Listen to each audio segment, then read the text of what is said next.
राधे, राधे। आज जो है मैं आपको एक प्रसंग जो सुनाऊँगा, वो आपको सुन के बहुत आनंद आएगा। आज का प्रसंग है कि हम लोगों ने आप लोगों ने सबने ये नोट किया होगा कि हमारे सबके जीवन में परीक्षाएँ आती हैं। हम मैं उस परीक्षा की बात नहीं कर रहा, जो 10th और 12th की या और किसी एग्ज़ाम की होती हैं। मैं कर रहा हूँ जो भगवान परीक्षा लेते हैं। तो आज जो मैं आपको प्रसंग सुनाऊँगा, उसमें भगवान के परीक्षा की बात है कि भगवान कैसे परीक्षा लेते हैं। क्यों? क्योंकि जो भगवान परीक्षा लेते हैं, उस परीक्षा में भक्त को बहुत मेहनत से जो है वो परीक्षा पास करता है। उसमें भगवान की कई तरह की लीलाएँ भी होती हैं और जब वो परीक्षा पास करता है, तो जो उसको फल मिलता है, तो वो अपने सारे कष्टों को भूल जाता है। तो आज का प्रसंग है जिसमें जगन्नाथपुरी जी भगवान का है और उनके एक भक्त जो हुए हैं वो बंधु मोहंती जी हैं। तो भगवान के बहुत बड़े एक भक्त थे बंधु मोहंती जी, जो बहुत ही बेचारे गरीब थे। उनके 2 बच्चे थे और पत्नी थी। और वो अपना जो है भिक्षा माँगकर या जैसे-तैसे घर में उन लोगों से माँग के सड़क किनारे बैठ जाते थे। माँग कर जो भी मिलता था वो प्रसाद वो बनता था और वो भगवान को लगता था और तब वो सब ग्रहण करते थे। उनकी एक शर्त ये थी कि घर में जो प्रसाद बनेगा, वो प्रसाद पाने के बाद सब लोग भगवान का भजन करेंगे, पूजा-पाठ करेंगे और भजन करेंगे। जब मिल जाता था, ऐसा नहीं था कि रोज़ ही मिल जाए, तो कभी मिलता था, कभी नहीं मिला, कभी 2 दिन बीत गए, उसके बाद मिला। एक बार जो है भगवान ने थोड़ा-सा परीक्षा का जो स्तर है वो और बढ़ा दिया, तो वो उनको 5 दिन हो गए और उनको भिक्षा नहीं मिली। अब 5 दिन से ना तो उनके पति-पत्नी मतलब और उनके बच्चों ने कुछ नहीं खाया। तो वो कहते थे कि देखो भगवान का भजन करो, भगवान कुछ ना कुछ व्यवस्था कर देंगे। तो अब जो वो है 5 दिन के बाद भी जब कुछ नहीं मिला, तो उनकी पत्नी बोली कि ऐसा है कि तुम बस केवल ये कहते रहते हो भगवान का भजन करो, भगवान का भजन करो। जब तक भगवान का अब भोजन नहीं मिलेगा तब तक हम भजन भी नहीं करेंगे। अब वो उनके घर में भजन उनकी पत्नी और बच्चों ने बंद कर दिया। तो अब इससे उनको बड़ी चिंता हो गई। तो वो जाते थे भिक्षा माँगने तो कहते थे भगवान भिक्षा दे दीजिए, कुछ दिलवा दीजिए ताकि जो है वो आपका भजन बंद ना हो, भजन चलता रहे घर में। तो अब ये सब सुन के चलता रहा आगे उनका लेकिन वो अब 3-4 दिन और बीत गए। जब नहीं मिला तो वो फिर आए रात में ऐसे ही बैठे हुए थे तो उनकी पत्नी ने कहा ऐसे कैसे काम चलेगा? बच्चों ने भी जो है 7-8 दिन से कुछ नहीं खाया है और घर में कुछ नहीं है। तो कैसे भोजन प्रसादी होगी और कैसे वो चलेगा? तो उन्होंने अपनी पत्नी से ऐसे ही झूठ में कह दिया कि मेरे एक मित्र हैं जो जगन्नाथपुरी में रहते हैं। लेकिन वो जो है उनके पास अगर हम लोग जाएँगे, तो वो हमको भोजन भी देंगे, बहुत अच्छा-अच्छा जो है क्या कहते हैं गुलाब जामुन, खीर, पुए, पूड़ी ये सब मिलेगा खाने को और जो है रहने को भी देंगे। तो जो है वो बोली कि अच्छा ऐसा है आपका कोई जानकार मित्र? तो बोले हाँ, वो मेरे मित्र हैं और वो जो हैं ये सारी व्यवस्था कर देंगे। तो उनकी पत्नी ने सोचा कि कहीं आस-पास ही रहते होंगे, तो बोले चलें फिर अभी चलें, रात को ही चलें? तो उन्होंने कहा नहीं अभी नहीं, उनके पास जाने में जो है थोड़ा-सा टाइम लग जाएगा। तो उन्होंने कहा कितना टाइम लगेगा? अभी चलेंगे तो कल सुबह तक पहुँच जाएँगे। बोले नहीं, नहीं उनके पास पहुँचने में कम से कम 5-6 दिन लग जाएँगे। तो उनकी पत्नी फिर सोच में पड़ गई कि 5-6 दिन लगेंगे। बोले चलो कोई बात नहीं, तो चलते हैं। तो उन्होंने अपने बच्चों को उठाया और रात में ही चल दिए। अब वो चल दिए तो चलते-चलते दिन हुआ फिर वो कुछ कहीं मिल जाता था तो खा लिया, नहीं मिला तो कीर्तन करते हुए तो वही कि भगवान का कीर्तन करते चलो, कीर्तन करते चलो। अब वो भगवान से प्रार्थना करते चले मन ही मन, मैंने कह तो दिया कि मेरे मित्र हैं, मेरी मेरी जो है वो लाज जो है वो आप रख लीजिएगा प्रभु, क्योंकि जो है मैंने ये झूठ बोल दिया है कि आप मेरे मित्र हैं। और सारी व्यवस्था आप कर देंगे, भोजन मिल जाएगा वहाँ पे। अब मेरे पत्नी बच्चे जो हैं उसी आस से जो है वो आपके दर्शन के लिए आ रहे हैं। तो ख़ैर अब ये करते रहे चिंता हुई कि अब कैसे करें चलते-चलते उनको 4-5 दिन हो गए। जो मिल जाता है थोड़ा बहुत उससे अपना खा लेते थे और नीचे। जब वहाँ पहुँचे जगन्नाथपुरी तो उनकी पत्नी ने कहा कि ये तो बहुत बड़ा शहर है। यहाँ पे जो है कहाँ हैं आपके मित्र? आपको कैसे पहचानेंगे? आपको पहचान भी लेंगे नहीं? तो बोले नहीं पहचान तो लेंगे लेकिन बहुत बड़े वो हैं, उनके व्यस्त रहते हैं वो। तो अब देखते हैं कि कैसे जो है वो होगा, चलो चलते हैं। तो उनको मनी मन बहुत अच्छा लग रहा था क्योंकि वो अपने प्रभु के दर्शन के लिए, अपने प्रभु से मिलने के लिए उनके पास वहाँ पहुँच रहे थे। जब वो वहाँ पहुँचे, तो दूर से देखा तो मंदिर में बहुत भीड़ थी। तो उन्होंने कहा ये वो पत्नी बोली कि आपके जो मित्र हैं, ये तो बहुत बड़े आदमी लग रहे हैं और ये तो जो है भीड़ इतनी है इनके यहाँ, हम जाएँगे कैसे? उन्होंने कहा कोई बात नहीं, देखते हैं, चलते हैं धीरे-धीरे। तो वो जब वहाँ तक पहुँचे गेट तक, तो दूर से उन्होंने देखा, बोले देखो वो दूर जो दिख रहे हैं ना, वो मेरे मित्र हैं और वो जो हैं, देखो मेरे को कैसे दूर से अपने हाथ ऐसे करके कह रहे हैं कि गले मिलने आ जाओ, मेरे पास आ जाओ। लेकिन मैं अभी गंदे हैं कपड़े, तो इसलिए नहीं जा रहा हूँ, फिर जाऊँगा। तो उन्होंने सोचा कि भगवान मैंने झूठ बोल दिया, मेरी लाज रखिएगा। अब ये लाज तो आपने रख ली कि आपने यहाँ बुलाया और मेरे को गले मिलने के लिए बुला लिया। लेकिन मेरे पत्नी बच्चों की खाने की व्यवस्था हो जाएगी, तो इनको भी तसल्ली हो जाएगी। ख़ैर, अब वो ऐसे ही शाम हो गई। अब शाम हो गई, तो भगवान तो हमारे लीलाधर हैं। उन्होंने अपने बच्चों से कहा कि जो है भई अब कीर्तन करो, भगवान जो है भोग आएगा तब खाएँगे। अभी ये राजा जो है मेरा व्यस्त हैं और जब वो फ्री होंगे तो अपनी व्यवस्था करेंगे तब भेजेंगे महाप्रसाद, तब खाएँगे। अब ये करते-करते भजन करते-करते पत्नी और बच्चे तो फिर से रात में सो गए।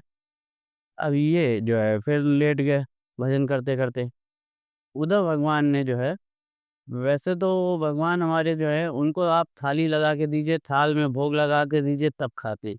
लेकिन अपने भक्तों के लिए वो बहुत ही प्रेम से अपने हाथों से जो है सब काम करने को तैयार होते हैं। तो वहाँ से भगवान उठे और किचन में पहुँचे, रसोई जो थी उनकी, और रसोई में जो है पकवान वगैरह सब रखे हुए थे। उन्होंने खोल-खोल के देखा, बड़े-बड़े भगोने थे, मटके थे, देखा क्या-क्या रखा है, किस तरह से है। उसमें से बहुत सुंदर एक बड़ा थाल था। वो थाल सजाया और एक ब्राह्मण का भेष लिया और आए। वो मंदिर के बाहर ही सो रहे थे महंती जी।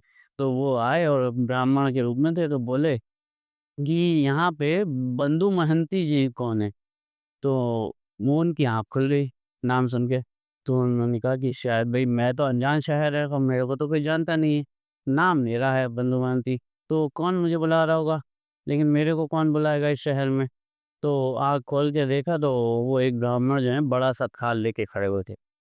तो वो वहाँ गए पास में, तो जो ब्राह्मण थे, तो वो बोले एकदम ऐसा है कि अपनी शक्ल देखिए, यहाँ आ गए, जो है तुम कौन हो? तो उन्होंने कहा हम कोई नहीं, हम तो बस बैठे हुए थे। बोले भागो यहाँ से। तो उन्होंने कहा अच्छा मैं चला जाऊँगा, आप नाराज़ मत होइए, लेकिन आपने जो नाम लिया था बंधु महंती, वो मैं ही हूँ। तो ये सुन के वो थोड़ा-सा मुस्कुराए तो बोले, "अच्छा तुम हो? तो वो जो है जगन्नाथ जी ने हमें स्वप्न दिया और स्वप्न में ये कहा कि आप ये बताओ कि जो बंधु महंती हैं, उनको आप महाप्रसाद दे के आओ।" लेकिन इससे पहले वो उनसे पूछ चुके थे कि अच्छा अपना परिचय दो।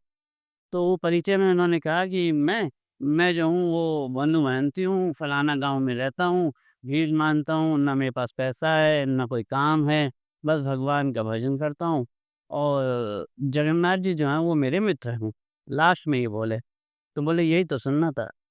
तब उन्होंने कहा कि ऐसे-ऐसे भगवान ने मुझे स्वप्न दिया है और उन्होंने कहा है कि आप बंधु मोहंती जी को ये महाप्रसाद जो है, ये पहुँचाओ।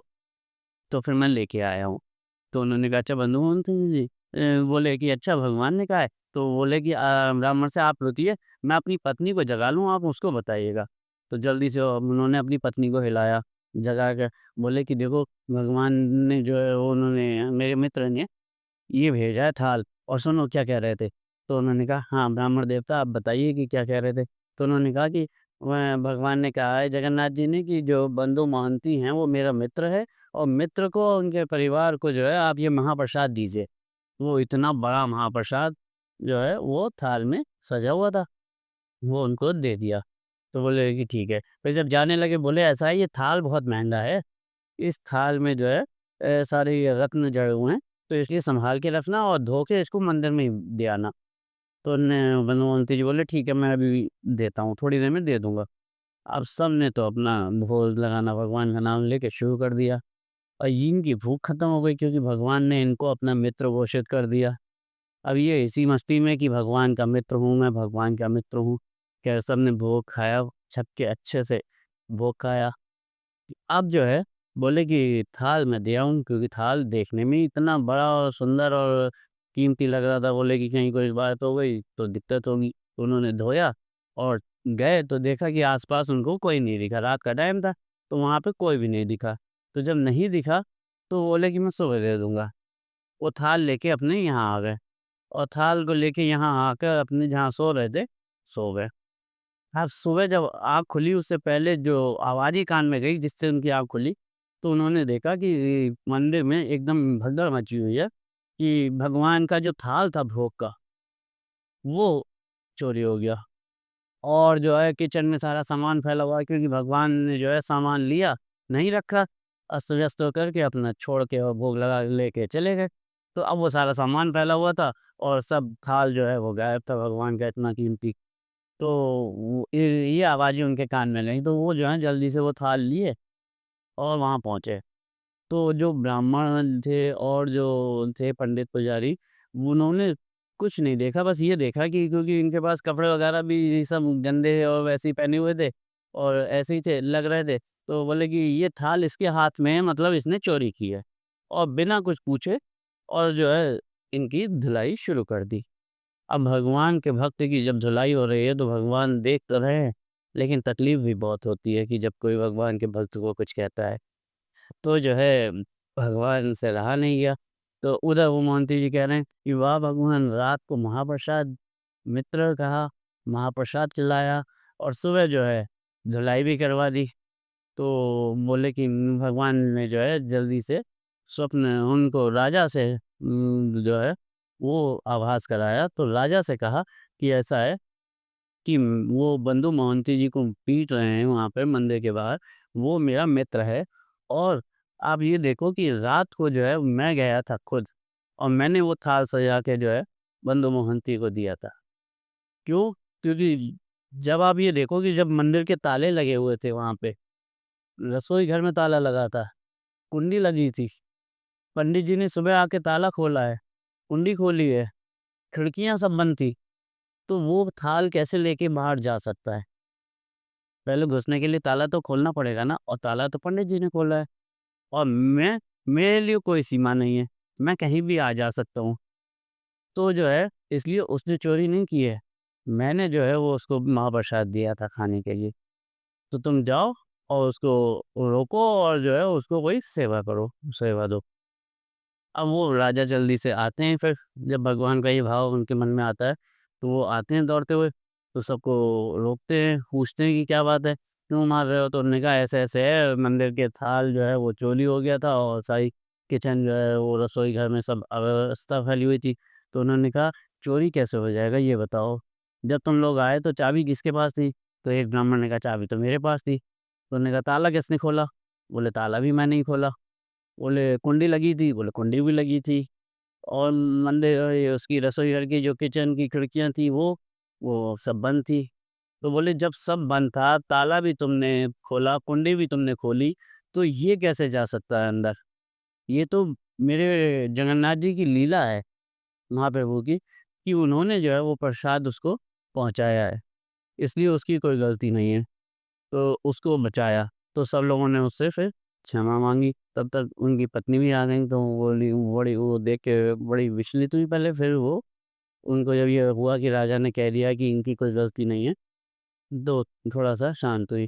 फिर इतने तब उन्होंने जो है कहा कि आज से भगवान ने मेरे को ये भाव दिया है कि आज से जो है वो बंधु मोहंती जो हैं, वो हमारे प्रभु की सेवा करेंगे। और तब से लेके आज तक मेन मंदिर में जो मेन जो सेवा है हमारे जगन्नाथ जी की, वो बंधु महंती जी के जो वंशज चले आ रहे हैं, वही कर रहे हैं। और ठाकुर जी ने अपने भक्त को इतनी परीक्षा के बाद जो फल दिया, वो फल ये था कि उन्हें हमेशा के लिए, मतलब वो उनके बाद उनके और जितनी पीढ़ियाँ आने वाली हैं सब, वो केवल ठाकुर जी की सेवा में रहेंगी। और ये उनको उस परीक्षा का परिणाम मिला। तो कहने का मतलब ये है, इस प्रसंग का मैंने इसलिए आपको सुनाया कि भगवान जीवन में परीक्षाएँ बहुत लेते हैं, हर तरीके से परीक्षाएँ लेते हैं। लेकिन हम जो भी है, वो केवल भगवान का प्रसाद समझ के उसको ग्रहण करें और भगवान से प्रार्थना करें कि वो परीक्षाओं में हमको क्योंकि वो भगवान जो परीक्षाएँ लेते हैं ना, वो परीक्षाएँ तो लेते हैं अपने आनंद के लिए, लेकिन वो अपने भक्तों को उन परीक्षाओं में कभी फ़ेल नहीं होने देते। इसलिए हमेशा भगवान की जय-जय कीजिए और हमेशा भगवान को ध्यान कीजिए। आज का यही छोटा-सा एक प्रसंग है। अगले प्रसंग के साथ फिर मिलूँगा। तब तक के लिए राधे, राधे। मेरे इसी तरीके की नए-नए वीडियो को देखने के लिए, प्रसंगों को सुनने के लिए, मेरे प्रसंगों को वीडियो को लाइक कीजिए, सब्सक्राइब कीजिए चैनल को और ज़्यादा से ज़्यादा शेयर कीजिए।